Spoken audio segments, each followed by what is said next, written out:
Good morning, everyone. I want to thank everyone for taking the time today to celebrate the life of my mother, Lindette.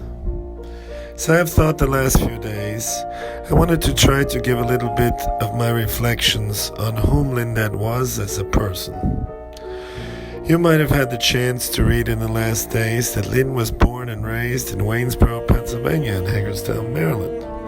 That she was the second of two children.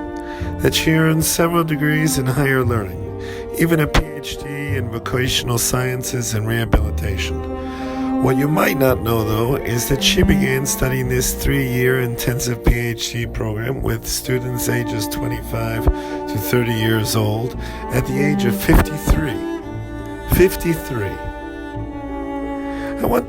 I remember visiting her one year while she was in her second year at Purdue.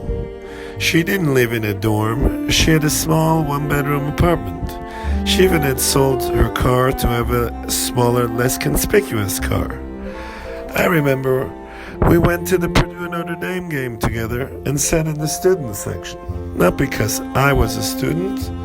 I had just graduated from college the year before, but because my mother was a student. This memory stood out to me. Moving so much from city to city, loyal and faithful to my father's career and family opportunities, Lynn was determined to complete a goal she had set for herself early in life, and did so at the age of 56. My mother was a lifelong student. When she arrived in Puerto Rico in 1969, not so long after she had met my father, she arrived with 230 boxes. Most of these boxes were filled with books. Throughout my life, I never remember going anywhere with my mother that she didn't have a book with her to read, whether on a plane, a cruise, or just at home. Books were everywhere. She transferred a lot of this knowledge during the course of her life to her students. She had a great passion and took tremendous satisfaction from helping young people learn, achieve their goals and aspirations. I, as her son, when I was younger, was never so appreciative of this drive. It wasn't that I didn't want to learn. I was always eager to learn something new. It was more that studying took so much work. I first understood and appreciated this work ethic and tenacity of my mother when in high school and on spring break combing through the garage, I discovered my mother's high school English literature notes on some of the same authors I was studying at the time. The detail blew me away. All the key passages analyzed, all the plots summarized to perfections, essays she had written, and of course, an A on top of the paper from the teacher.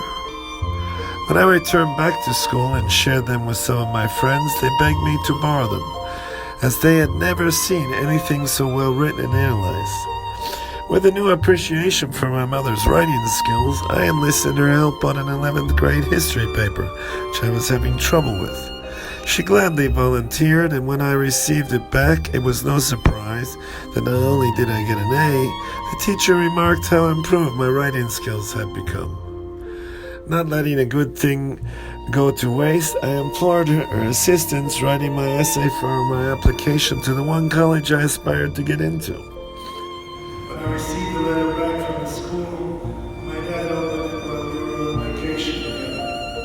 Looked at me and proudly announced that, "Hey, Steffi, your mother just got into Emory." Integrity and loyalty is something also that stood out to me during the last few days I've had to reflect on my mom. She was a constant support to my father throughout their lives. She often helped him write presentations he would give at conferences, prepared resumes for new positions, or even sized up various business associates at dinners, business functions, or social gatherings. They consulted and deliberated with each other on all major decisions in their lives, often making lists on the pluses and minuses of a particular new opportunity, move, or dilemma. Despite their professional drive and long work hours, they always made time for our small family, and in particular dinners together. They were a true team, a team that last 50 years together, this year in fact. I absorbed these character traits from my mom. When I was young, she always impressed on me the principles of being honest, considerate, truthful, and respectful. I tried my best to honor these traits. I think at the time it was more out of fear of disappointing her than anything else. But today I found myself following these lessons she taught me early on. To illustrate a point of her discipline to these principles, I experienced this sense of honesty firsthand. When I was 9 or 10 years old, I forget exactly, I became an aspiring stamp collector. One time I decided to liberate some stamps from a local shop without properly compensating the owner. When I mistakenly left the evidence of the deed in a place that my mother easily found, she thought it to be a good idea to teach me the consequences of stealing. She phoned the owner of the store and explained the situation of what had happened, and that she wanted to teach her son a lesson, and that the merchandise would be returned. With this understanding, my father, mother, and myself proceeded to the store to return the heisted stamps. When we showed up in the office, we returned everything, but unfortunately the store owner didn't share the same thoughts on integrity and ideals as my mom did, as the police were there too. Needless to say, I was one of the few 9-year-olds turned into the police unintentionally, not by my own mother. My mother loved to laugh. The last week I've remembered her laugh quite often. She loved to throw parties during the holidays and special events. She was an excellent piano player, a very good singer, loved to tell jokes, took every moment and opportunity to travel and see the world. She had an opportunity during her life to explore every continent, and particularly enjoyed being with her family during her summer vacations every year in the mountains of Switzerland. In the last few years, due to the unfortunate circumstances, we have been robbed of many of the best traits of my mom. My dad, during this time, I want to mention, had been everything if not heroic in his care, love, affection for his partner in this journey called life. I have only admiration for him. I will miss my mom dearly, but will take pride and solace in the lesson she taught me, the person she was, and images through my young daughters that will remind me of her every day. In closing, one of my mom's friends this week wrote my dad and I a very nice letter that I think an excerpt from this is appropriate to end with. Lynn was such an intelligent and accomplished person. Even after her disease struck, one could tell in her day she was someone just special just by the way she conducted herself. She had a style about her that she maintained until the end. The Lynn I want to remember is the person I shared coffee and muffins with at Blake's restaurant on Saturday mornings. When she smiles, her whole face would light up. She had a wonderful personality and loved to laugh. She loved education and loved to learn. She had an air about her that displayed confidence and authority. And oh, my God, when she dressed up and put on her black hat, you knew she meant business. We will miss Lynn. We will miss her smile and laughter.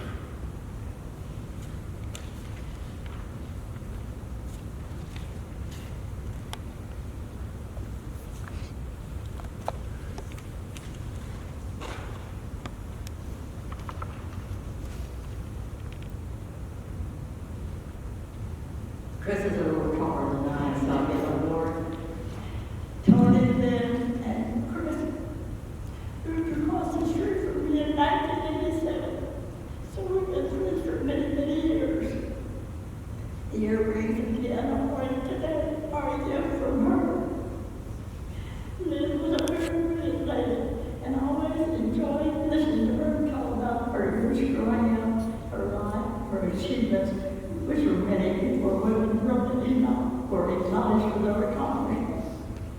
And most of you know she was a professional witness in important cases. She was truly, especially in professional listening. I have never retired with anyone more.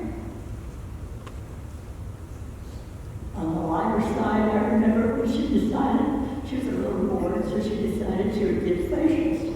So she took classes, and since I lived across the street from her, I was fortunate enough to be the one she could practice on. And as you would expect, she was very good. Among the memories that I had would be the annual Pink and White Ball, which Tony and Lynn would attend, and we would have so much fun dancing and drinking wine. The memories we'll never forget. Then Tony and Lynn decided to move to a larger house in Johnson's Landing. So when I was helping her one day and pack things and so forth, we heard the worst crash you'd ever imagine. And it was a storm going on. Well, lightning struck. And we thought sure that their house. But thank goodness it wasn't. But let me tell you, we were too petrified women for a few minutes. During that time, I also had a little Maltese dog. And he did not come in. So when we would go away, he would stay with me. And the two of them were so happy together, and he would just mount up the steps behind them. She loved their new home and my little dog, and then she loved their new home, and later they adopted a little dog named Sammy. They moved to North Carolina for a while, and I really missed them. And I was thrilled when they decided to come back to Florida. We had so many great times together over the years. And Lynn was always so upbeat in spite of all her physical problems. She was a dear lady.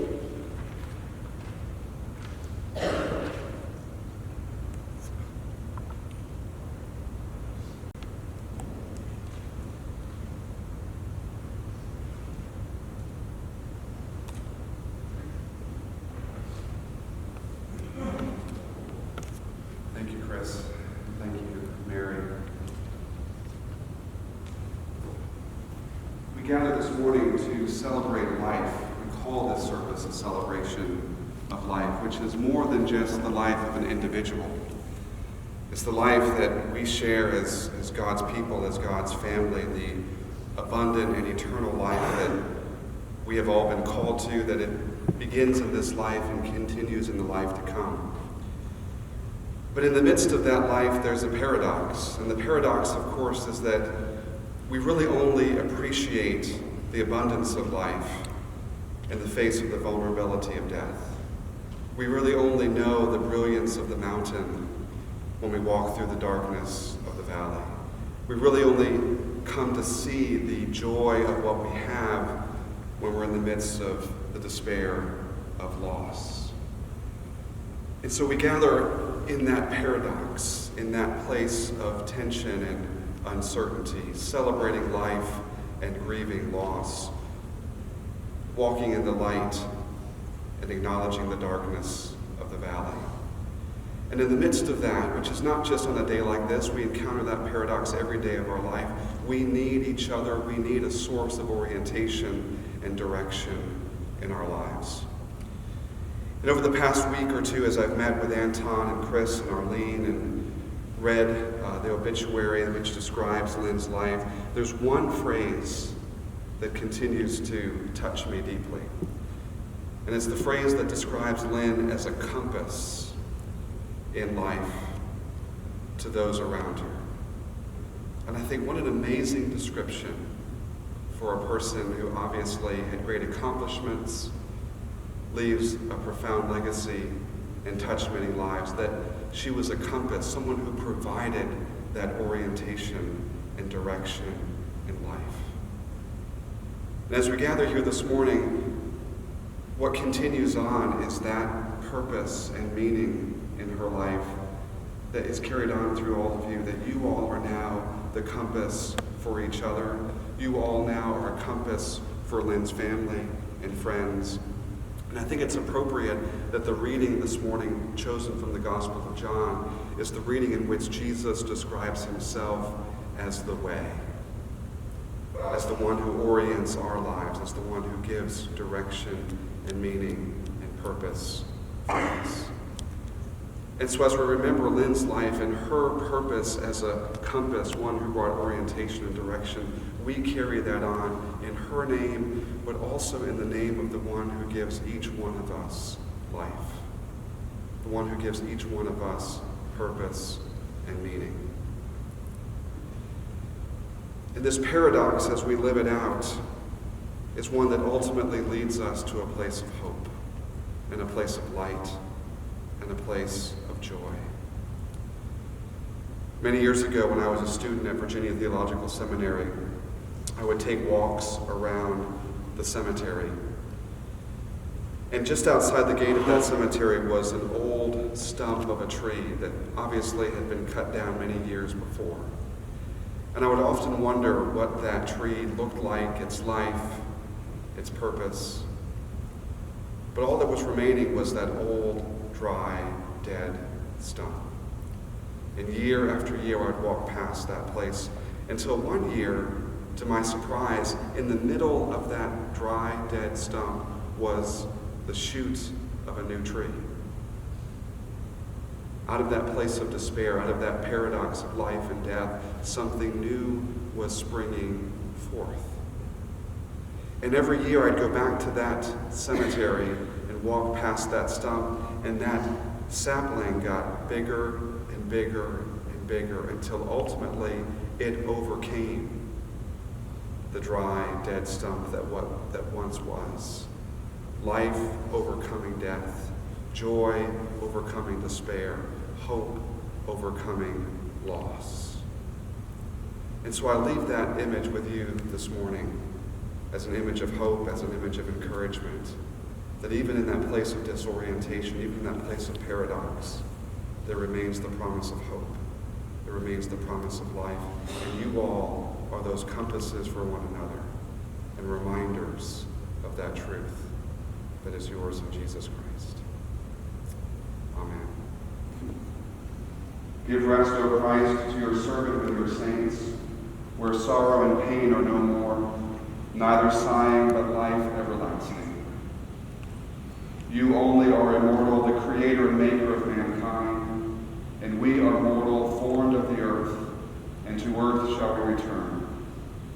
For so did you ordain when you created me, saying, you are dust, and to dust you shall return. All of us go down to the dust, yet even at the grave we make our song, Alleluia, Alleluia, Alleluia. Give rest, O Christ, to your servant with your saints, where sorrow and pain are no more, neither sighing, but life everlasting. Into your hands, O merciful Savior, we commend your servant then. Acknowledge, we humbly beseech you, a sheep of your own fold, a lamb of your own flock, a sinner of your own redeeming. Receive her into the arms of your mercy, into the blessed rest of everlasting peace, and into the glorious company of the saints in light. Amen.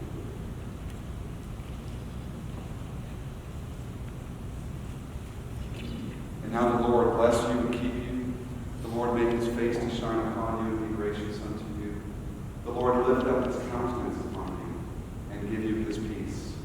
And the blessing of God Almighty, the Father, the Son, and the Holy Spirit be upon you this day and remain with you always.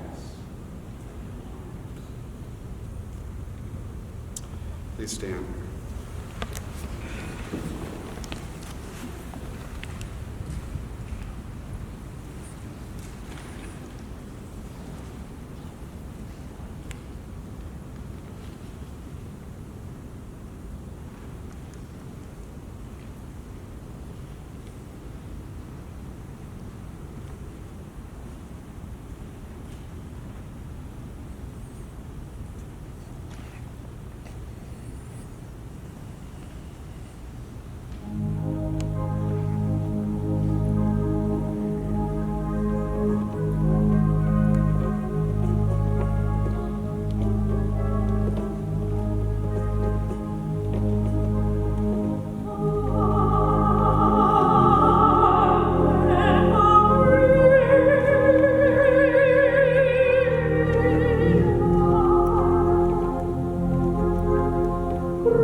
Make a wish, make a wish. Yeah, look at that. Hey, one more for the road. Oh. Yeah.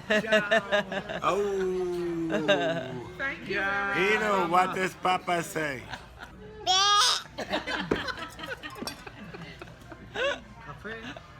I'm fine.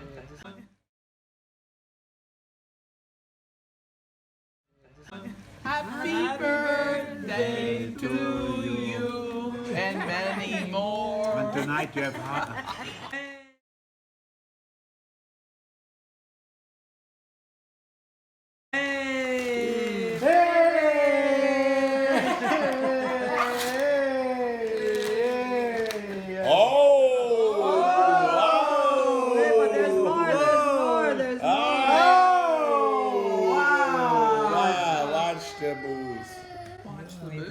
Open, open, open. Wow! Wow! Oh, no, cool, beautiful.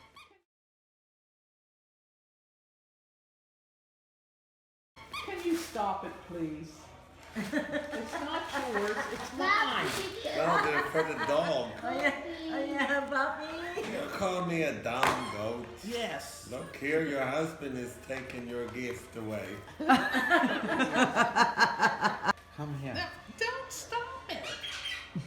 You guys don't know what to do. Yes, it Who's ready for coffee and dessert? Yeah, yeah, yeah. Say thank you to Arlene. Thank you. Family. Hey, Elu, it's okay. It's okay, Mommy. Oh, no, no. Nyla, can you put Chrissy's Steffi? I knew there was a way I loved you. Hey. No, it goes like this. Oh, oh, I thought I did that. Now you did. Oh, thank you. A, B, C.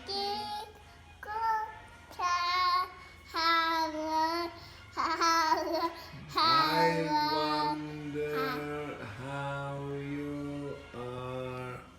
Up above the... I'm waiting. They both have no idea what that is. Remember, she isn't even 2 yet. You're like now.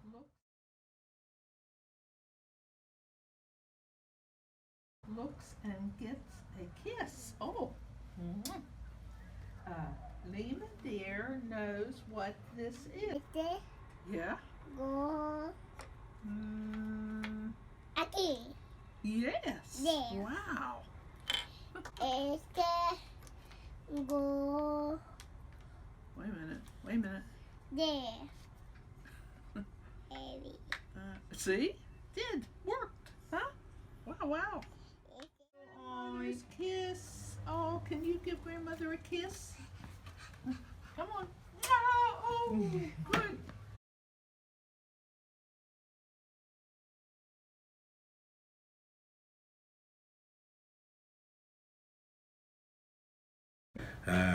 With Christmas in and Ave Maria, and they stole it from her, and she was so upset when she landed in San Juan de Puerto Rico. They took what, records? Why? Somebody stole it. All my Christmas gifts. Oh, that was your Christmas gift. Yeah. That's what you wanted for Christmas?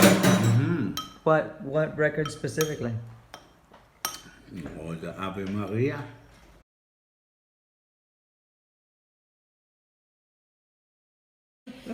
And then we took him home after 2 days, and Mama was a very fantastic steamer and disinfector.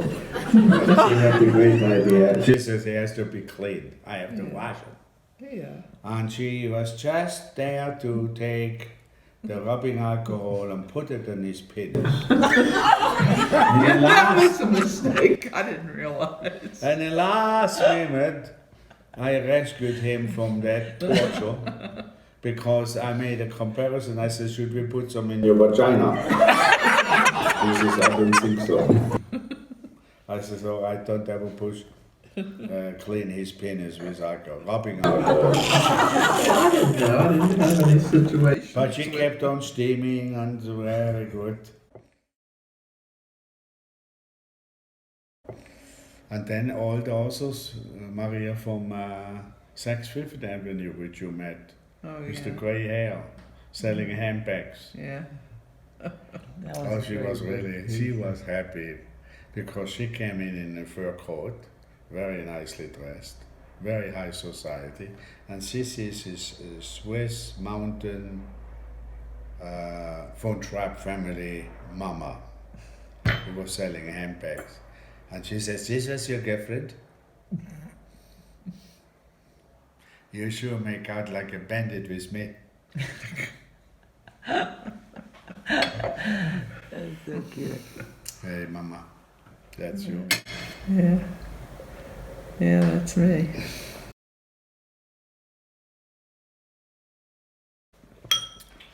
And we went for the Sunday buffet, and they had lobster and everything, caviar, and I told her to bring a big handbag. And she did not eat the whole day, and so we ate. Filled up her handbag with lobster. No, you put the lobster in it? Yeah. No, not one. The handbag was big. We filled up everything. Yeah, that's true. Mama was very good.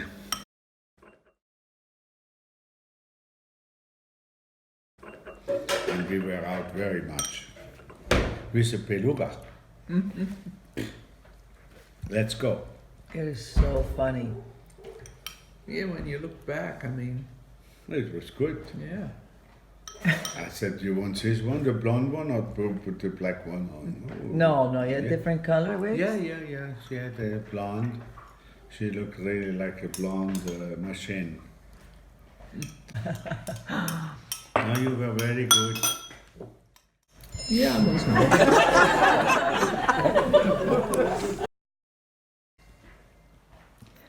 50 years we're married now. 50 years I know her. You had a good run, huh, Mama? Can't complain. And next year you're 80. I'm 80. Yep. And I'm still in love with the bag. It's miraculous recovery. The biggest issue is one more time. Oh!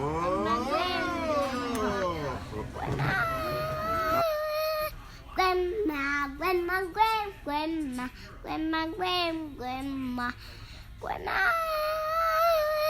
I took a few notes. They said that I might be able to talk. So, well, we all cherish these moments. I'm gonna try not to cry because this is really pretty fun stories that I know most of you have never heard. I've known Lynn for almost 30 years, I guess, and we were colleagues, and we met at a conference in Chicago. And I remember she was sitting back in the back of the room, but prior to that, I was very young going into this organization. It was the American Board of Vocational Experts. And I remember sitting in Philadelphia, and I was sitting for the exam for this organization. So it was a certifying body, and Lindette was very involved with it, but I didn't know that at the time. And when I saw her, she just had like such a command of presence with herself. And I remember having lunch with my father, and I said, "Dad, these people are all so old."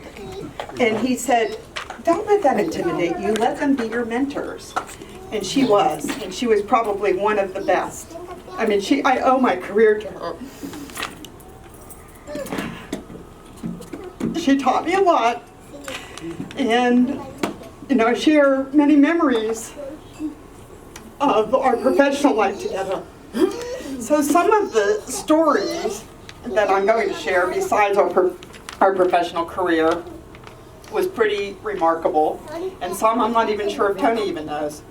Oh yeah, you weren't in town. So after I met her in Chicago, we shared a cab to the airport, and like I said, that was almost 30 years ago. And we began as colleagues, and she was my mentor, and then we became close friends. And she was pretty much, she could have been my mother, but it didn't seem that way. We had such a close relationship. One of the things, talk about integrity, you've heard that a lot. Integrity and honor. And she was involved with the American Board of Vocational Experts and was the newsletter and journal editor. And it was a peer review publication, a lot of responsibility with that. And she was also a board member. And there was a campaign that she decided, there were some people running for the election, and she decided that, these people could not win, and we had to have our candidates win. So my children and I were invited to the Meyer residence. Christmas Eve, we sat at the dining room table before dinner, stuffing envelopes. She paid out of her own pocket and did a mailing to the whole entire organization, which was probably about 400 people at the time, and was soliciting the candidates that she wanted. You know, she was a political science major, I think, in undergrad school. She always kind of had that in her. But, you know, talk about, you know, the drive and wanting to do things right. She was there always. And another thing she taught me was the integrity. I had some pretty tough decisions to make. At one point, I was, when I was actually president-elect of the organization, there was some real bad stuff going on, and an ethical complaint came in, and it needed to be formally filed. And I was president-elect of the organization and filed a formal complaint against a member and a board member, which I wasn't very popular at the time. But you know what? It's that integrity. Because of her, it never even questioned my mind that that was the right thing I had to do. And, you know, and it prevailed. I mean, it was very serious stuff that was happening, and it was just like I couldn't let it go. And she was, you know, not involved with the organization at that point. And, you know, that's just a good example, I guess, of the integrity that she had taught me. So our professional careers were, you know, as I said, she was my mentor. But over the years, I'd go to Hickory, North Carolina for the weekend, sometimes alone. This is their second time back in Hickory. After they had left Jupiter and moved back to Hickory is when I met her. And I'd sometimes go alone, and I'd be there sometimes with my children. And when alone, guess what we did? We worked and we researched. And that would be the weekend. Tony was usually out of town, and it was just a good visit. And she taught me a lot. I mean, she taught me everything to how to dress to appear in court. And Lindette did a lot of work with the Social Security Administration, and we're vocational experts. So she just had like a presence about herself. A very, very classy lady. She taught me even how to prepare my reports to make them presentable. And to this day, I don't see any reports that look like, present like the way mine do, and it's because of how she taught me to do them, and they're still that way. But a brilliant woman she was, and I couldn't ask for a better mentor. And it was all by chance that we met. So she taught me to, you know, that there were times that I would go, besides the integrity and stuff, there were times that I'd go to Hickory with my kids. And one memory is a story about the BB gun. Do you know this story? Which one? The BB gun. New Hampshire? No, Hickory. Okay, so Tell me. Tony had a very nice rose garden in the backyard. Lindette was sure that it was a rabbit that was eating the roses. Absolutely sure. So she said, my son was about 11 at the time, and she said, if I buy him a BB gun, can he go out in the backyard and shoot this rabbit? And, and I said, well, here's our rule. You know, he had already had gun safety classes. He was in a junior rifle club. And I said, he knows how to shoot a gun. I'm okay with that, but the deal is, we kill to eat. You know, we don't just kill things just to kill things and shoot them. We kill to eat. Don't worry, I've got the person that will take that rabbit, and they will cook it and they will eat it. And she told me who it was. Your former secretary, Linda.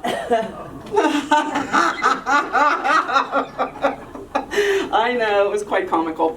So I agreed to this, and I asked my son if he would help her out, because she just did not like that everything was eating her little garden in the back, and a beautiful garden, as I might add. So it turned out to not be a rabbit, it was a groundhog. So my son comes to me, and he's really shaken up, and he says, Mom, it's not a rabbit, it's a groundhog. I've already shot it once, and it's not dead. Oh. What do I do? And I'm like, well, you can't just leave it there. You know, you've got to keep shooting it. And it's a BB gun. So he's got this big groundhog, and he's trying to kill this groundhog. So, I mean, and I'm looking at Lindette, and I'm like, I thought you told me it was a rabbit. Who's going to eat a groundhog? So, you know, he ended up killing this groundhog. We had to bag it up in a black trash bag. We drove it to a dumpster behind a Mexican restaurant. This is in Hickory, North Carolina. And that was how we had to get rid of this groundhog. That's one of the stories. Oh gosh. So and it's my kids have great memories of the whole entire family as well. And so that was the BB gun story, and my son still talks about that. Remember that groundhog that Lindette thought was a rabbit? Another memory is preparing her tacky Christmas party. I don't know if there's anyone here from Hickory. She had this group of lady friends that had this tacky Christmas party, and that is exactly what it was. They had tacky gifts, and it was just, adult beverages and food, and I think they might have shared it at each other's homes, and this particular year it was at her home. And she decided she was not going to put up a traditional Christmas tree that year. So my kids and I are there, and she said, I'm going to do something different this year. I'm going to cut down a tree, a big tree branch. It's got to be big enough. And I'm going to spray paint it gold, and I'm going to put it in a large vase, and I put it on the grand piano. And that's going to be my Christmas tree this year. So my kids and I walked down the driveway, walked down the road. Now this is a beautiful neighborhood. Hickory Country Club is down the street. And we're walking onto this property, and we see no trespassing signs.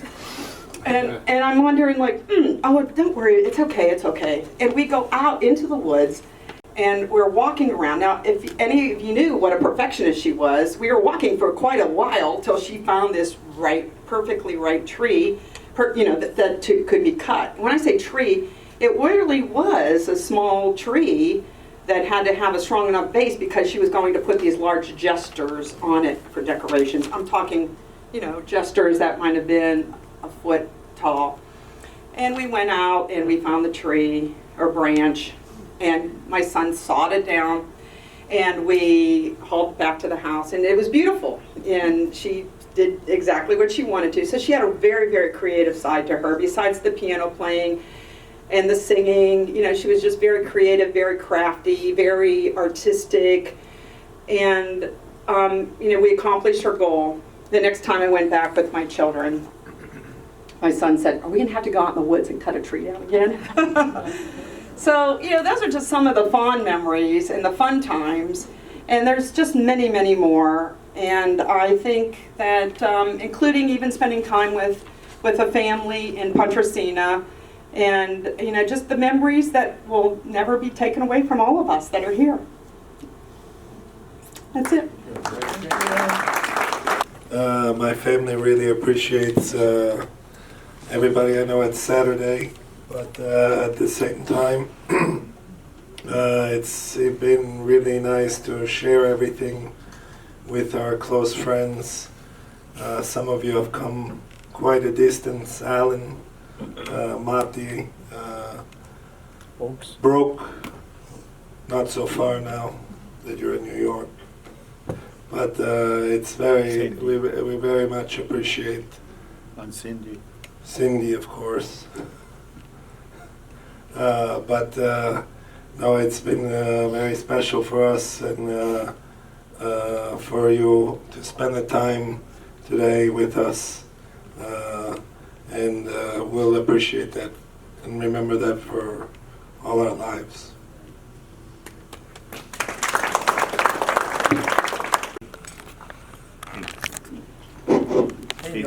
It's a great honor that so many of you spent the time on a Saturday to come and share with me the departure from Lynn. She had really a great run. We had a wonderful life together with being able to enjoy all the parts in the world, every continent, and we exceeded our wildest expectations in what she accomplished and what I accomplished, and it was truly to her credit. She helped very, very much in all aspects in the world with furthering Chris's education, my career, and I was very supportive of her. I thought when I met her she had 1 degree, and I thought that would be it. But I really had 7 children. My son, and 6 degrees later my wife. And in the most inopportune time in her life, she popped up and she said, I'm bored in Kosiki Island in Jonathan's Landing. I'm going for another degree. I said, what are you going to do? I'll let you know. It will be Michigan City. It will be next 2 years. And I says, well, so how do you, where do you live? Oh, I already have a 2-bedroom apartment. You can come and visit. But it will be also master's degree. The same when we were in Canada. One morning she popped up and she said, I'm very happy to be a guidance counselor in this high school. However, I have just enrolled in Queen's University in Toronto for another master's degree. I said, well, how many master's degree and bachelor's degrees can you have? Well, she said, you collect also things and I collect degrees. But the most amazing thing always were her students. She helped so many minorities to become successful people in their own mind of education and in future years in their career. She supported many ways which came out of prison and helped them to be re-engaged into daily life. And some of them were back in prison. And she called them regulars. And still she spent time with their families and so on to still get ahead. But through all her life, she also wanted always to learn German, and she has many Langenscheid books, and she has many CDs which are still closed in their original package to learn German. she never got quite to it, and the most amazing thing is she was a book a day. She could read a book a day. I was giving 2,000 books to the hospital, and it was just amazing. So thank you all for coming and sharing this goodbye with us, and wishing you all the best.